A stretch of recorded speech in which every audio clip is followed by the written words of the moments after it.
Kapag meron kang toddler, siguradong ganito yung makikita mo araw-araw. Kaya naisipan namin ulit na mag-invest para dito sa toy and book organizer ng aming toddler. Kaya nga nung dumating ito, hindi na rin pinatagal ng asawa ko na mai-assemble ito dahil nga excited na rin kaming makita yung magiging bagong setup ng mga books and toys ni Via. At ayan naman nga yung anak naming toddler na hindi talaga palalampasin na masakyan kapag nakakita ng karton. Habang nag-a-assemble nga yung aking asawa, nagsimula na din ako sa paglilinis para ma-rearrange din namin yung setup ng aming kwarto. Simula nga nung naging toddler na si Via, nag-start na rin siyang maging malikot kaya pinili na rin naming matulog dito sa floor. Sa takot din nga namin kasi talaga na baka nga malaglag siya. Syempre, hindi naman talaga natin kasi maiiwasan na darating talaga yung time na magiging explorer sila. Sa point na ito, natanggal ko na nga lahat ng mga dapat tanggalin at next ko na lang ang tatanggalin ay itong mat para malinis ko na ulit yung mga kasulok-sulukan nitong kwarto.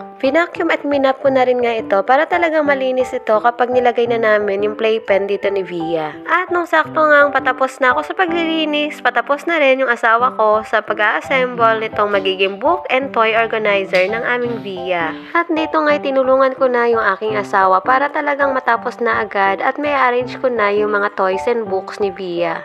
At natapos na nga naming ma-assemble itong toy and book organizer, kaya sinet up na rin namin itong playpen. At nang magawa ko na nga yung gustong-gusto ko nang gawin, yung ma-arrange yung mga toys and books ni Via. Dito na rin nga namin nilagay ito sa loob ng playpen, para kahit ikalat man ni Via yung kanyang mga laruan, ay madali lang itong hanapin. Ito naman nga yung mga toys and books na dapat kong may arrange for this video, kaya samahan nyo ako hanggang dulo.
Ang sarap talaga sa mata na makita na organize yung mga gamit ng ating mga anak. Pero nandyan talaga yung realidad na ilang minuto lang ay kalat na ulit iyan. Yan talaga yung bagay na hindi mo na maiiwasan kapag meron kang toddler. Kaya nga kahit ganon ay nag-i-invest pa rin kami sa mga ganyang gamit. Investment talaga yung tawag namin sa ganyan kasi alam namin na malaki rin ito yung balik sa amin. Una na nga dyan ay mas madali talaga ang maglinis at magligpit ng mga gamit kapag meron kang specific na dapat paglagyan. At pangalawa, mas madali nga talagang turuan ng ating mga anak na iligpit ang kanilang mga gamit kapag malinaw sa kanila kung saan nila ito dapat ilagay. Kaya dahil dyan, hindi namin pinanghinayangang mabili itong toy and book organizer ni Via. Ayan lang muna for today's video.